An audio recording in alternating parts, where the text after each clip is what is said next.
Hello friends, welcome to my YouTube channel crazy strategy. आज हम SSC में भौतिक विज्ञान के उसमें से पूछे गए पिछले सालों के प्रश्नों को देखेंगे। तो आइए शुरू करते हैं।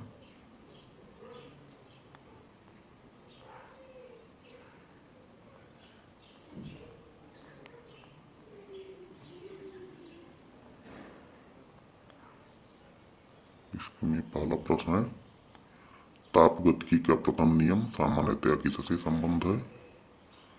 इसका ऑप्शन ए है चार्ल्स का नियम, ऑप्शन बी है न्यूटन के शीतलन नियम, ऑप्शन सी है ऊष्मा विनियम के नियम, ऑप्शन डी है ऊर्जा के संरक्षण के नियम। तो इसका सही जवाब है ऑप्शन डी, ऊर्जा के संरक्षण के नियम। इसका एक्सप्लेनेशन दिया हुआ है, तापगतिकी या ऊष्मागतिकी का प्रथम नियम सामान्यतया ऊर्जा के संरक्षण के नियम से संबंध है, क्योंकि इस नियम के अनुसार ऊर्जा को न तो उत्पन्न किया जा सकता है और न ही नष्ट किया जा सकता है। अर्थात समष्टि अथवा किसी युक्त निकाय की कुल ऊर्जा स्थिर रहती है। ऊष्मागतिकी के प्रथम नियम को गणितीय रूप में इस प्रकार लिखते हैं, delta E equal to delta Q plus delta W, जहाँ पर डेल्टा क्यू निकाय द्वारा अवशोषित ऊष्मा है, डेल्टा डब्ल्यू निकाय द्वारा किया गया कार्य है और डेल्टा ई निकाय की आंतरिक ऊर्जा परिवर्तन। अगला क्वेश्चन देखते हैं, एक ऊष्माक्षेपी प्रतिक्रिया क्या होती है? जिसमें ऑप्शन ए है प्रतिक्रिया जिसमें ऊष्मा विमोचित होती है, ऑप्शन बी वह प्रतिक्रिया जिसमें ऊष्मा अवशोषित होती है, ऑप्शन सी प्रतिक्रिया जिसमें न तो ऊष्मा विमोचित होती है और न ही ऊष्मा अवशोषित होती है। ऑप्शन डी इनमें से कोई नहीं। आइए देखते हैं इसका सही जवाब क्या है। इसका सही जवाब है ऑप्शन ए, प्रतिक्रिया जिसमें ऊष्मा विमोचित होती है। आइए देखते हैं इसका एक्सप्लेनेशन क्या है। ऊष्माक्षेपी अभिक्रिया में ऊष्मा निकलती है जिससे अभिकर्मक या विलयन गर्म हो जाते हैं, जैसे सोडियम हाइड्रोक्साइड या कास्टिक सोडा को जल में डालने पर ऊष्मा निकलती या उत्पन्न होती है, जिससे इसका जलीय विलयन अभिक्रिया के दौरान गर्म हो जाता है। अब अगला क्वेश्चन देखते हैं, काले वस्त्रों के मुकाबले श्वेत वस्त्र शीतल क्यों रहते हैं? इसका ऑप्शन ए दिया हुआ है, अपने पास पहुंचने वाले सभी प्रकाश को अवशोषित कर लेते हैं, ऑप्शन बी दिया हुआ है,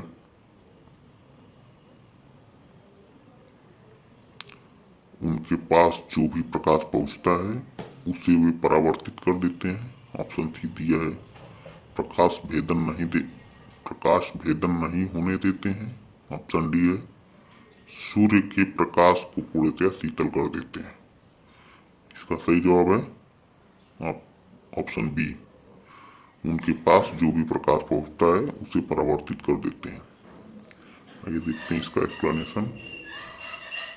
काले वस्त्रों की अपेक्षा श्वेत वस्त्र शीतल होते हैं क्योंकि श्वेत वस्त्र प्रकाश को परावर्तित कर देते हैं, जबकि काले वस्त्र प्रकाश को अवशोषित कर लेते हैं। इस कारण श्वेत वस्त्र शीतल तथा काले वस्त्र गर्म होते हैं। आइए देखते हैं अगला क्वेश्चन क्या है। अगला क्वेश्चन है, निम्नलिखित में से कौन सा एक बुरा ऊष्मा परिचालक है? इसमें ऑप्शन ए दिया है एल्यूमिनियम, ऑप्शन बी दिया है तांबा, ऑप्शन सी दिया है शीशा, ऑप्शन डी है चांदी। आइए देखते हैं इसका सही जवाब क्या है, ऑप्शन सी शीशा। आइए देखते हैं एक्सप्लेनेशन। शीशा ऊष्मा तथा विद्युत दोनों का बुरा परिचालक, हालांकि इसकी पारदर्शिता के कारण यह विकिरण द्वारा ऊष्मा संचारित कर सकता है, जो प्रकाशिकी के नियमों का पालन करते हैं। आइए देखते हैं अगला क्वेश्चन क्या है। कृष्णिका विकिरण उच्चतम अवस्था तक पहुंचने पर तरंग दैर्घ्य कैसा होता है? इसमें ऑप्शन ए दिया है तापमान बढ़ने पर बढ़ जाता है, ऑप्शन बी दिया है तापमान घटने पर घट जाता है, ऑप्शन सी दिया है सभी तापमानों पर एक समान रहता है, ऑप्शन डी है तापमान परिवर्तन होने पर किसी निश्चित ढांचे पर नहीं रह चलता। आइए देखते हैं इसका सही जवाब क्या है। इसका सही जवाब है ऑप्शन बी, तापमान बढ़ने पर घट जाता है। अगला क्वेश्चन देखते हैं, इसका एक्सप्लेनेशन देख लेते हैं पहले। कृष्णिका का तापमान बढ़ने पर विकिरण उच्चतम अवस्था तक होगा, लेकिन उसकी तरंग दैर्ध्य घट जाती है। यदि तापमान घटता है तो तरंग दैर्ध्य बढ़ जाती है। आइए देखते हैं अगला क्वेश्चन। अब दो निकायों के बीच ऊष्मा के प्रवाह की दिशा निर्भर करती है।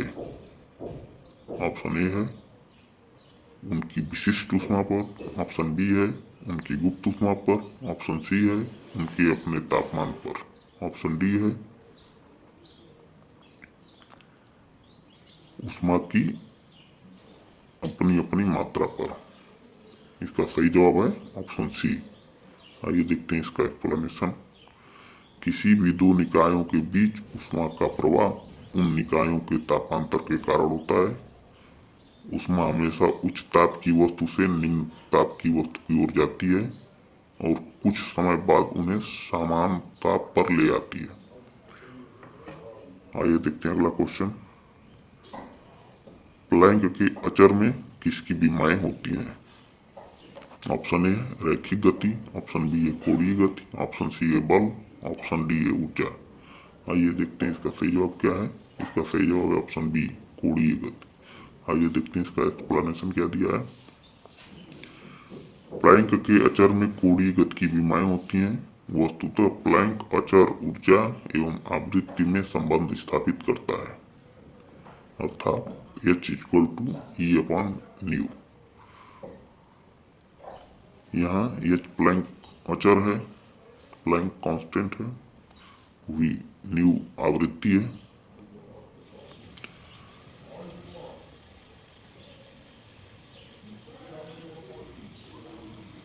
ऊपर युक्त सूत्र से H की विमाएं कैसे ज्ञात करेंगे? H की विमाएं इक्वल टू क्या होगा? ऊर्जा की विमा बटा आवृत्ति की विमा। ऊर्जा की विमा होती है ml स्क्वायर टी की पावर -2 अपॉन टी की पावर -1। टी की पावर -1 से टी की पावर -2 जो है टी की पावर -1 ऊपर जाएगा, टी की पावर मतलब घट जाएगी, तो इसका इक्वल टू हो जाएगा ml स्क्वायर टी की पावर -1। यह विमाएं रेखीय संवेग के आघूर्ण अर्थात कोणीय संवेग की हैं। ये जो ml स्क्वायर टी की पावर -1 है, यह विमा जो है रेखीय संवेग के आघूर्ण अर्थात कोणीय संवेग की है। अथवा स्पष्ट है कि प्लैंक अचर की विमाएं कोणीय गति की विमाएं होती हैं। प्लैंक अचर की जो विमाएं होती हैं कोणीय गति की विमाएं के बराबर होती हैं। आइए देखते हैं अगला क्वेश्चन क्या है। अगला क्वेश्चन है ऊष्मा का एसआई मात्रक क्या है? इसका ऑप्शन ए है जूल, ऑप्शन बी है न्यूटन, ऑप्शन सी है कैलोरी, ऑप्शन डी है केल्विन। आइए देखते हैं इसका सही जवाब क्या है। इसका सही जवाब है ऑप्शन ए जूल। इसका एक्सप्लेनेशन दिया है। ऊष्मा एक प्रकार की ऊर्जा है जो पदार्थ के मध्य तापांतर को व्यक्त करती है। ऊष्मा एक स्थान से दूसरे स्थान तक स्थानांतरित होती है और यह स्थानांतरण सदैव अधिक तापमान वाले पदार्थ से कम तापमान वाले पदार्थ के मध्य होता है। ऊष्मा का एसआई मात्रक जूल। ऊष्मा का मापन कैलोरी, किलो जूल आदि में भी किया जाता है। आइए देखते हैं अगला क्वेश्चन है। अगला क्वेश्चन है अभिक्रिया ऊष्मा निर्भर करती है। ऑप्शन ए है अभिक्रिया के ताप पर, ऑप्शन बी है उस पथ पर जिसमें अंतिम उत्पाद प्राप्त किया जाता है, ऑप्शन सी है अभिकारकों और उत्पादों की भौतिक स्थिति पर, ऑप्शन डी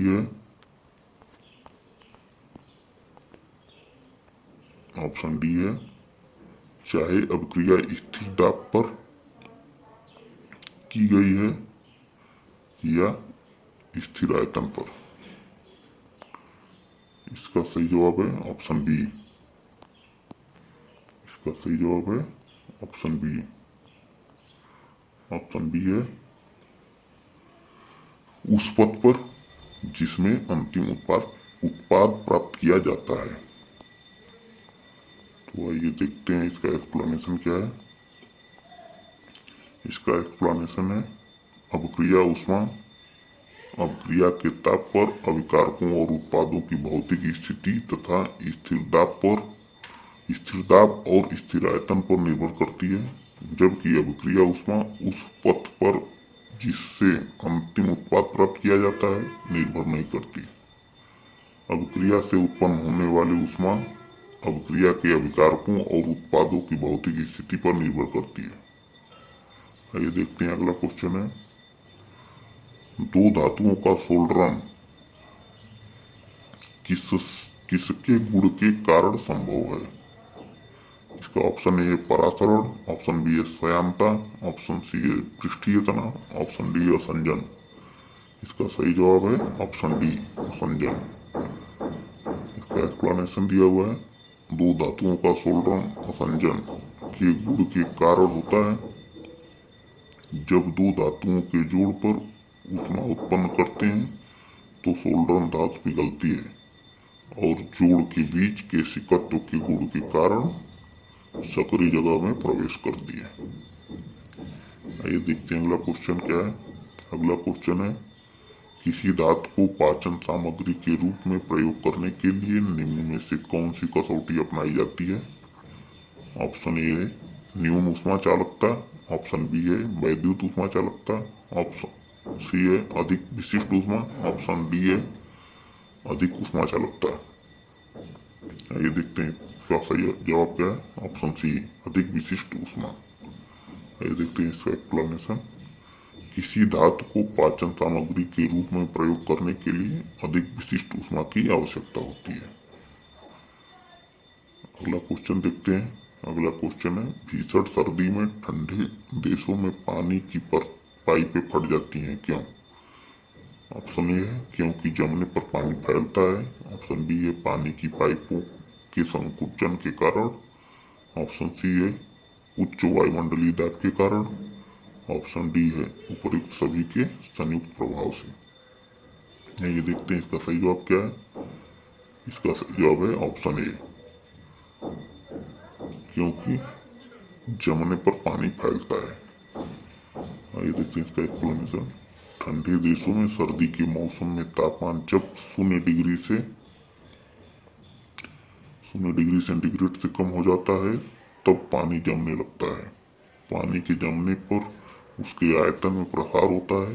बंद पाइपों में प्रसार के लिए पर्याप्त स्थान न होने के कारण पानी पाइप पर अत्यधिक दबाव डालता है, परिणाम स्वरूप पाइप फट जाती है। आइए देखते हैं अगला क्वेश्चन क्या है। अगला क्वेश्चन है, शुद्ध जल किस तापमान पर जम जाता है? इसका सही जवाब है ऑप्शन ए 32 डिग्री, ये फ़ारेनहाइट में पूछा है। 32 डिग्री फ़ारेनहाइट पर शुद्ध जल जम जाता है। इसका एक्सप्लेनेशन दिया हुआ है, जब 0 डिग्री सेंटीग्रेड पर तथा 32 डिग्री फ़ारेनहाइट पर जमता है, जल 0 डिग्री सेंटीग्रेड पर तथा 32 डिग्री फ़ारेनहाइट पर जमता है तथा 100 डिग्री सेंटीग्रेड पर उबलता है। इसका सूत्र है F=2 सेल्सियस इंटू 1.8 प्लस 32। इसकी सहायता से हम फ़ारेनहाइट को सेल्सियस में परिवर्तित कर लेते हैं। अगला क्वेश्चन देखते हैं। अगला क्वेश्चन है, शीतकाल में हैंडपंप का पानी गर्म हो जाता है, क्योंकि? ऑप्शन ए, शीतकाल में हमारा शरीर ठंडा होता है अतः जल गर्म प्रतीत होता है। ऑप्शन बी है पृथ्वी के भीतर तापमान वायुमंडल के तापमान से अधिक होता है। ऑप्शन सी है पंपिंग क्रिया से घर्षण पैदा होता है जिससे जल गर्म हो जाता है। ऑप्शन डी है भीतर से जल बाहर निकलता है और परिवेश से ऊष्मा का अवशोषण कर लेता है। आइए देखते हैं इसका सही जवाब क्या है। इसका सही जवाब है ऑप्शन बी। ऑप्शन बी क्या है, पृथ्वी के भीतर तापमान वायुमंडल के तापमान से अधिक होता है। आइए देखते हैं अगला क्वेश्चन क्या है। आइए देखते पहले इसका एक्सप्लेनेशन, शीतकाल में हैंडपंप का पानी गर्म होता है क्योंकि पृथ्वी के भीतर का तापमान वायुमंडल के तापमान से अधिक होता है, जबकि ग्रीष्मकाल में भूगर्भीय जल की अपेक्षा वायुमंडल का तापमान अधिक होता है और पानी ठंडा होता है। आइए देखते हैं अगला क्वेश्चन क्या है। अगला क्वेश्चन, अगला क्वेश्चन है, ठंडे देशों में शीतकाल में झीलें जम जाती हैं नीचे का पानी छोड़कर। आइए देखते हैं इसका ऑप्शन क्या है। 0 डिग्री सेंटीग्रेड पर, ऑप्शन बी है 0 डिग्री फ़ारेनहाइट पर, ऑप्शन सी है 4 डिग्री सेंटीग्रेड पर, ऑप्शन डी है 4 डिग्री फ़ारेनहाइट। आइए देखते हैं इसका सही जवाब क्या है। इसका सही जवाब है ऑप्शन ए, 0 डिग्री सेंटीग्रेड पर। आइए देखते हैं इसका एक्सप्लेनेशन। ठंडे प्रदेशों में शीतकाल में जब वातावरण का तापमान गिरते गिरते 0 डिग्री सेंटीग्रेड तक पहुंच जाता है, तब झीलों और तालाबों में पानी की ऊपरी सतह तो बर्फ में बदल जाती है, जबकि नीचे की परतें 4 डिग्री सेल्सियस वाले पानी के रूप में रहती हैं। आइए देखते हैं अगला क्वेश्चन क्या है। अगला क्वेश्चन है, उष्मीयमान को डैश डैश मात्रक का द्वारा प्रदर्शित किया जाता है। उष्मीयमान को किस मात्रक द्वारा प्रदर्शित किया जाता है। इसमें ऑप्शन ए है किलो न्यूटन पर केजी, ऑप्शन बी है किलो जूल पर केजी, ऑप्शन सी है किलोवाट पर सेकंड, ऑप्शन डी है किलो कैलोरी पर सेकंड। आइए देखते हैं इसका सही जवाब क्या है। इसका सही जवाब है ऑप्शन बी, किलो जूल पर केजी। आइए देखते हैं इसका एक्सप्लेनेशन। इसका एक्सप्लेनेशन है, किसी ईंधन या पदार्थ के पूर्ण दहन में उत्पन्न हुई कुल ऊष्मा की मात्रा प्रति किलोग्राम पदार्थ मात्रा के रूप में प्रदर्शित करना उष्मीयमान कहलाता है। अतः इसका मात्रक किलो जूल पर केजी होता है। आइए देखते हैं अगला क्वेश्चन। रेफ्रिजरेटर खाद्य पदार्थों को खराब होने से बचाते हैं, क्यों बचाते हैं। इसका ऑप्शन है, इसके न्यून तापमान पर जीवाणु और फफूंदी निष्क्रिय होते हैं। ऑप्शन बी है, इसके न्यून तापमान पर रोगाणु मर जाते हैं। ऑप्शन सी है, इसके न्यून तापमान पर रोगाणु जम जाते हैं। ऑप्शन डी है, यह खाद्य पदार्थों को रोगाणु रहित कर देते हैं। आइए देखते हैं इसका सही जवाब क्या है। इसका सही जवाब ऑप्शन ए, इसके न्यून तापमान पर जीवाणु और फफूंदी निष्क्रिय होते हैं। आइए देखते हैं इसका एक्सप्लेनेशन। रेफ्रिजरेटर के न्यून तापमान पर जीवाणु और फफूंदी निष्क्रिय होते हैं, जिसके कारण खाद्य पदार्थ अधिक समय तक सुरक्षित रखे जा सकते हैं। इसके लिए न्यूनतम तापमान 3 डिग्री सेंटीग्रेड से 5 डिग्री सेंटीग्रेड के बीच निर्धारित रखा जा सकता है। आइए देखते हैं अगला क्वेश्चन। अगला क्वेश्चन है, आपेक्षिक आर्द्रता को किस रूप में व्यक्त किया जाता है। इसका ऑप्शन ए है ग्राम, ऑप्शन बी है किलोग्राम, ऑप्शन सी है प्रतिशत, ऑप्शन डी अनुपात। ये देखते हैं इसका सही जवाब क्या है। इसका सही जवाब है ऑप्शन सी, प्रतिशत। आइए देखते हैं एक्सप्लेनेशन क्या दिया है। एक्सप्लेनेशन है, किसी निश्चित तापक्रम पर निश्चित आयतन वाली हवा की अधिकतम नमी धारण करने की क्षमता तथा उसमें मौजूद आर्द्रता की वास्तविक मात्रा के अनुपात को आपेक्षिक आर्द्रता कहते हैं। इसको प्रतिशत में व्यक्त किया जाता है। आइए देखते हैं अगला क्वेश्चन क्या है। अगला क्वेश्चन है, न्यून तापमान पैदा करने के लिए निम्नलिखित में से किस सिद्धांत का प्रयोग किया जाता है। ऑप्शन ए है अतिचालकता, ऑप्शन बी है जूल केल्विन प्रभाव, ऑप्शन सी है ताप वैद्युत प्रभाव, ऑप्शन डी है रुद्धोष्म विचुंबकन। आइए देखते हैं इसका सही जवाब है। इसका सही जवाब क्या है। इसका सही जवाब है ऑप्शन डी, रुद्धोष्म विचुंबकन। आइए देखते हैं एक्सप्लेनेशन क्या है। रुद्धोष्म विचुंबकन विधि परम शून्य ताप की प्राप्ति की दिशा में विशेष महत्वपूर्ण है। इस विधि के तहत कुछ विशिष्ट पदार्थों से चुंबकीय क्षेत्र हटा लेने पर उनका तापमान कम किया जा सकता है। आइए देखते हैं अगला क्वेश्चन क्या है। अगला क्वेश्चन है, शीतन की दर किस पर निर्भर करती है। इसका ऑप्शन ए है बॉडी और उसके आसपास की चीजों के बीच तापमान में अंतर पर, ऑप्शन बी है यह सभी, ऑप्शन सी है विकिरणकारी सतह की प्रकृति, ऑप्शन डी है विकिरणकारी सतह का क्षेत्र। आइए देखते हैं इसका सही जवाब क्या है। इसका सही जवाब ऑप्शन ए, और ऑप्शन ए क्या है, बॉडी और उसके आसपास की चीजों के बीच तापमान के अंतर पर। आइए देखते हैं इसका एक्सप्लेनेशन है। एक्सप्लेनेशन दिया है, न्यूटन के शीतलन नियम के अनुसार एक नियत क्षेत्रफल की सतह के लिए किसी वस्तु के शीतलन की दर वस्तु और उसके आसपास के वातावरण के बीच तापमान में अंतर के समानुपाती होती है। अतः स्पष्ट है कि शीतन की दर बॉडी और उसके आसपास की चीजों के बीच तापमान में अंतर पर निर्भर होगी। अर्थात वस्तु से ऊष्मा क्षय की दर यदि delta Q by delta T हो तथा तापांतर डेल्टा थीटा हो तो delta Q by delta T is directly proportional to delta theta. अगला क्वेश्चन देखते हैं, अतिशीतलन सुपर कूलिंग किसी द्रव को शीतल करना होता है। किसी द्रव को कहाँ तक शीतलन करना होता है।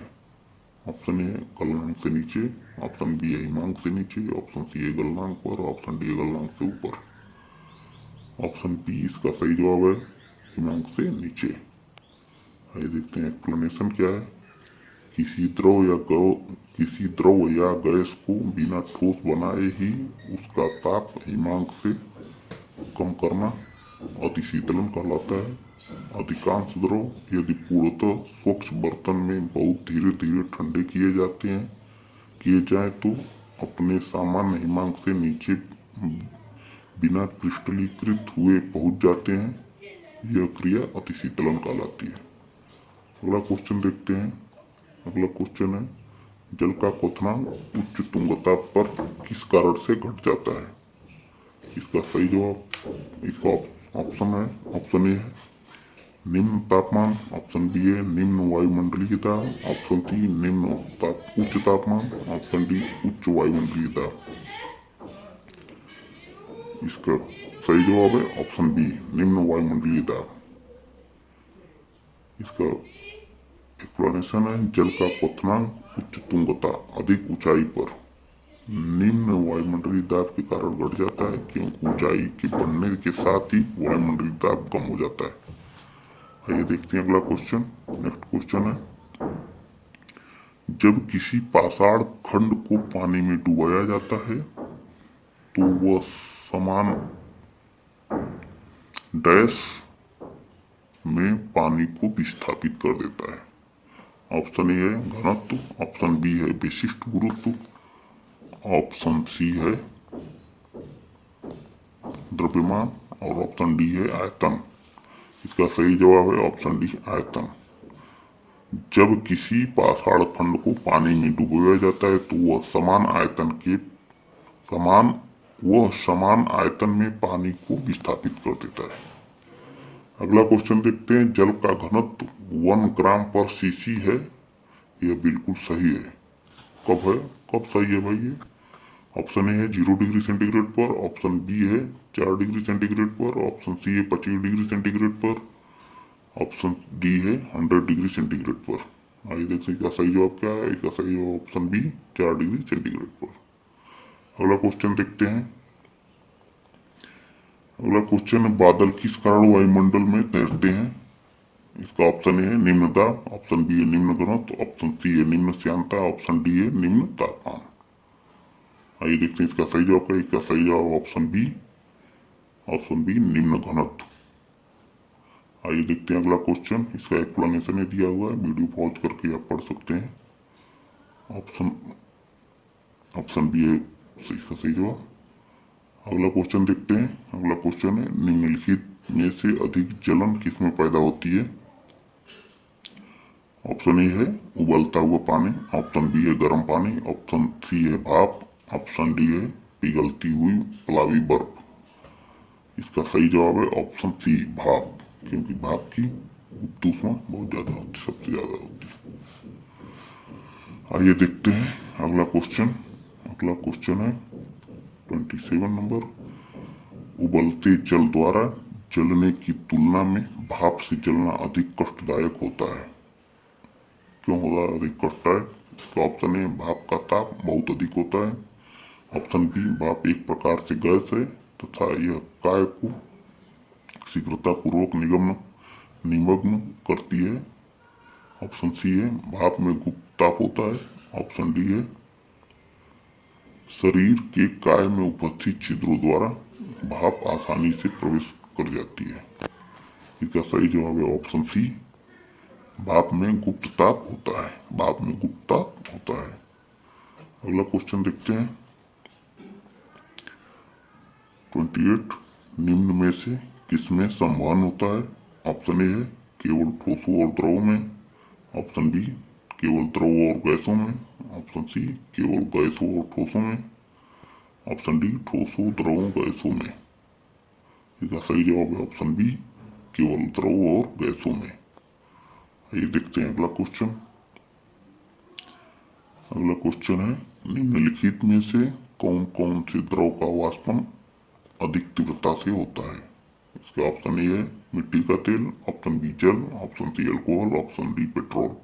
इसका सही जवाब ऑप्शन सी, अल्कोहल। इसका एक्सप्लेनेशन है, ये आप पढ़ सकते हैं वीडियो पॉज करके। अगला क्वेश्चन देखते हैं, पारा थर्मामीटर के कार्य करने का सिद्धांत क्या है? ऑप्शन ए है, गर्म करने पर पदार्थ के घनत्व में बदलाव। ऑप्शन बी, गर्म करने पर पदार्थ का विस्तार। ऑप्शन सी, पदार्थ का ऊष्मा संबंधित प्रतिरोध। ऑप्शन डी, गर्म करने पर पदार्थ के द्रव्यमान में बदलाव। इसका सही जवाब है ऑप्शन बी, गर्म करने पर पदार्थ का विस्तार। आइए देखते हैं अगला question.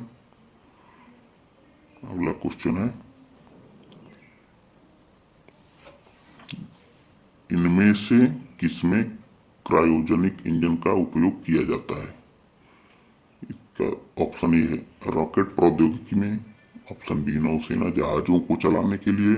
Option C, frost free refrigerator में। ऑप्शन डी, सही विकल्प सही है। आइए देखते हैं इसका सही जवाब क्या है। इसका सही जवाब ऑप्शन ए, रॉकेट प्रौद्योगिकी में। इसका ये एक्सप्लेनेशन आप पढ़ सकते हैं। आइए देखते हैं अगला क्वेश्चन। अगला क्वेश्चन, निम्नलिखित में से कौन से यंत्र का प्रयोग आर्द्रता को मापने के लिए किया जाता है? इसका ऑप्शन है, द्रव घनत्व मापी। ऑप्शन बी, आर्द्रता मापी। ऑप्शन सी, मनोमान मापी। ऑप्शन डी, पवन वेग मापी। इसका सही जवाब ऑप्शन बी, आर्द्रता मापी। इसका एक्सप्लेनेशन दिया है, पढ़ सकते हैं ऑप्शन। अगला क्वेश्चन देखते हैं, निम्नलिखित में से कौन सा यंत्र धातु भट्टियों के अंदर के तापमान को मापने के लिए सबसे उचित है? इसका ऑप्शन है, पायरोमीटर। ऑप्शन बी है, थर्मोकपल। ऑप्शन सी है, थर्मामीटर। ऑप्शन डी है, थर्मिस्टर। इसका सही जवाब है ऑप्शन है, पायरोमीटर। इसका एक्सप्लेनेशन दिया हुआ है, आप पढ़ सकते हैं। अगला क्वेश्चन देखते हैं, गैस फ्लेम। गैस फ्लेम के सबसे गर्म भाग को क्या कहते हैं? Option A, blue zone. Option B है, non luminous zone. Option C है, ल्यूमिनस जोन। ऑप्शन डी है, डार्क जोन। इसका सही जवाब है option B, non luminous zone. ये देखते हैं अगला क्वेश्चन। अगला क्वेश्चन है, शीतकाल में एक मोटी कमीज की अपेक्षा दो पतली कमीजें हमें अधिक गर्म क्यों रखती हैं? इसका ऑप्शन ए है, दो पतली कमीजें अधिक मोटी हो जाती हैं अतः ऊष्मा के संचरण को रोकती हैं। ऑप्शन बी है, दो कमीजों के बीच वायु की परत सुचालक के रूप में काम करती है। ऑप्शन सी है, दो कमीजों के बीच वायु की परत रोधी माध्यम के रूप में काम करता है। ऑप्शन डी है, ऊष्मा का विकिरण नहीं होता। इसका सही जवाब है ऑप्शन सी, दो कमीजों के बीच वायु की परत रोधी माध्यम के रूप में काम करती है। दो कमीजों के बीच वायु की परत रोधी माध्यम के रूप में काम करती है। अगला क्वेश्चन देखते हैं। अगला क्वेश्चन ये है, तप्त जल के थैलों में जल का प्रयोग किया जाता है क्योंकि? ऑप्शन ए है, यह सरलता से मिल जाता है। ऑप्शन बी है, यह सस्ता है और हानिकारक नहीं। ऑप्शन सी, इसकी विशिष्ट ऊष्मा अधिक है। ऑप्शन डी, जल को गर्म करना आसान है। आइए देखते हैं इसका सही जवाब। इसका सही जवाब है ऑप्शन सी, इसकी विशिष्ट ऊष्मा अधिक होती है। इसका एक्सप्लेनेशन ये दिया हुआ, पढ़ सकते हैं। अगला क्वेश्चन देखते हैं। धातु की चायदानियों में लकड़ी के हैंडल क्यों लगे होते हैं? इसका ऑप्शन ए है लकड़ी ऊष्मा की कुचालक होती है। ऑप्शन बी इसमें बिजली का शॉक नहीं लगता। ऑप्शन सी इससे पात्र सुंदर लगता है। ऑप्शन डी इसमें स्वच्छता होती है। आइए देखते हैं इसका सही जवाब। इसका सही जवाब है ऑप्शन ए लकड़ी ऊष्मा की कुचालक होती है। आइए देखते हैं अगला क्वेश्चन क्या है। अगला क्वेश्चन है बर्फ को बुरादे में पैक क्यों किया जाता है? आइए देखते हैं। इसका ऑप्शन ए है बुरादा बर्फ से चिपकता नहीं है। ऑप्शन बी है बुरादा ऊष्मा का कुचालक होता है। ऑप्शन सी है बुरादा ऊष्मा का सुचालक होता है। ऑप्शन डी बुरादा आसानी से पिघलने नहीं देता है। आइए देखते हैं इसका सही जवाब क्या है। इसका सही जवाब ऑप्शन बी बुरादा ऊष्मा का कुचालक होता है। ये एक्सप्लेनेशन है, पढ़ सकते हैं। अगला क्वेश्चन देखते हैं 39 नंबर। बर्फ पर स्केटिंग करना प्रदर्शित करता है कि दाब बढ़ने पर बर्फ का गलनांक क्या होता है? बर्फ का गलनांक ऑप्शन ए घट जाता है। ऑप्शन बी बढ़ जाता है। ऑप्शन सी पहले घटता है और फिर बढ़ता है। ऑप्शन डी अपरिवर्तित रहता है। आइए देखते हैं इसका सही जवाब क्या है। इसका सही जवाब ऑप्शन ए घट जाता है। बर्फ पर स्केटिंग करना प्रदर्शित करता है कि दाब बढ़ने पर बर्फ का गलनांक घट जाता है। आइए देखते हैं अगला क्वेश्चन और अंतिम क्वेश्चन। ताप उत्क्रमण होता है। ऑप्शन ए है धनात्मक ह्रास पर। ऑप्शन बी है ऋणात्मक ह्रास दर पर। ऑप्शन सी है तटस्थ अवस्था पर। ऑप्शन डी है इनमें से कोई भी नहीं। आइए देखते हैं इसका सही जवाब क्या है। इसका सही जवाब ऑप्शन ए धनात्मक ह्रास दर पर। इसका एक्सप्लेनेशन ये दिया हुआ है। जब ऊंचाई बढ़ने से तापमान में कमी आती है तो ह्रास दर धनात्मक होता है और उस समय नकारात्मक। जब ऊंचाई बढ़ने के साथ तापमान में वृद्धि होती है, ऊंचाई बढ़ने पर तापमान में कमी को ही ताप उत्क्रमण कहते हैं। धन्यवाद दोस्तों। हमारे चैनल को सब्सक्राइब करें, वीडियो को लाइक करें, शेयर करें।